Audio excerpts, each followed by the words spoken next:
श्रीमद् भगवत गीता के तीसरे अध्याय का महात्म्य इस प्रकार है।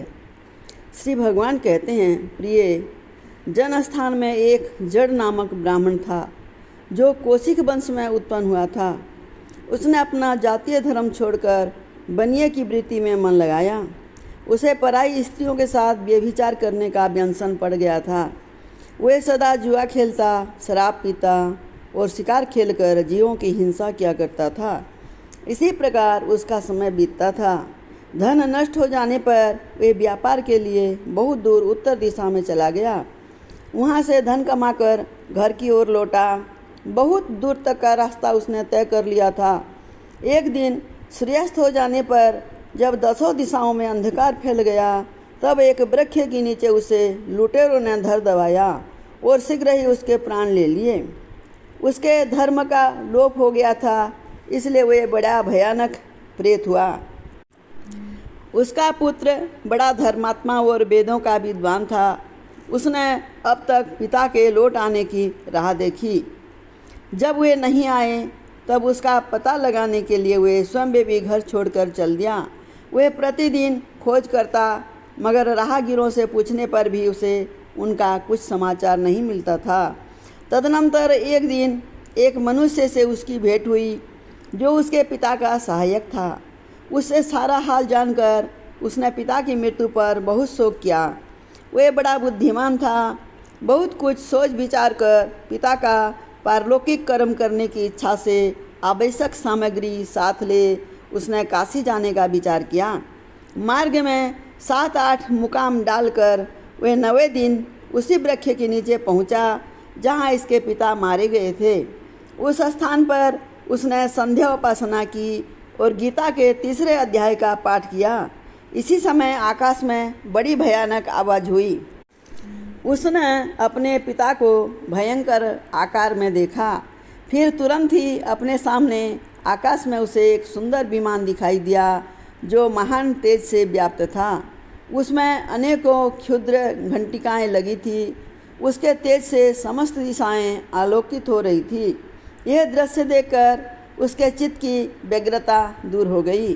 उसने विमान पर अपने पिता को दिव्य रूप धारण किए विराजमान देखा।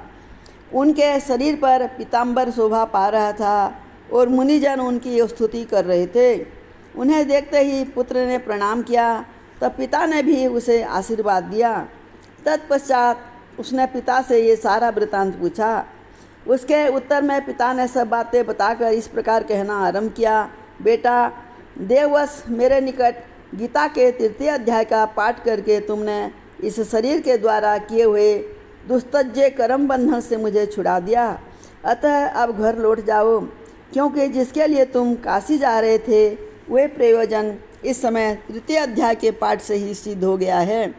पिता के यूँ कहने पर पुत्र ने पूछा, तात, मेरे हित का उपदेश दीजिए तथा और कोई कार्य जो मेरे लिए करने योग्य हो बतलाइए। तब पिता ने उससे कहा, अनग, तुम्हें यही कार्य फिर करना है। मैंने जो कर्म किया है वही मेरे भाई ने भी किया था। इससे वे घोर नरक में पड़े हैं। उनका भी तुम्हें उद्धार करना चाहिए तथा मेरे कुल के और भी जितने लोग नरक में पड़े हैं उन सब का भी तुम्हारे द्वारा उद्धार हो जाना चाहिए। यही मेरा मनोरथ है। बेटा, जिस साधन के द्वारा तुमने मुझे संकट से छुड़ाया है उसी का अनुष्ठान औरों के लिए भी करना उचित है।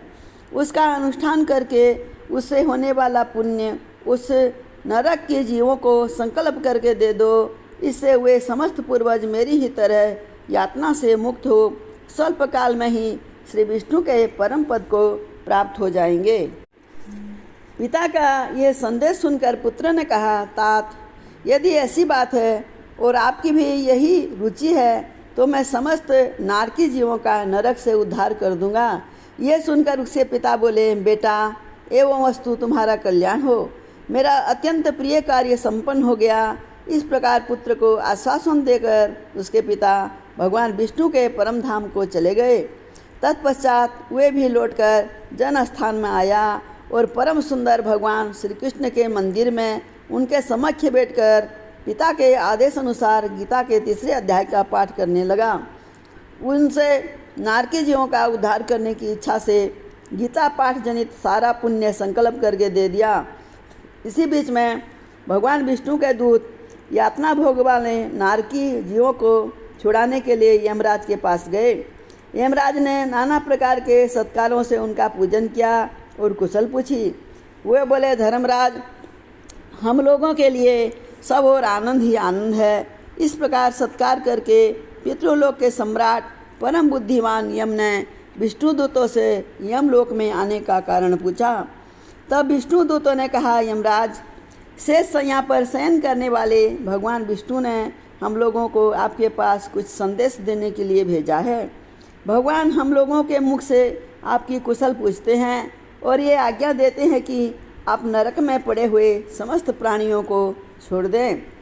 अमित तेजस्वी भगवान विष्णु का ये आदेश सुनकर यम ने मस्तक झुकाकर उसे स्वीकार किया और मन ही मन कुछ सोचा। तत्पश्चात मंदोन्मत्त नारकी जीवों को नरक से मुक्त देकर उनके साथ ही वे भगवान विष्णु के पास स्थान को गए। यमराज श्रेष्ठ विमान के द्वारा जहाँ क्षीर सागर है वहाँ जा पहुँचे। उसके भीतर कोटि कोटि सूर्यों के समान कांतिमान नील कमल दल के समान श्याम सुंदर लोकनाथ जगत गुरु श्रीहरि का उन्होंने दर्शन किया।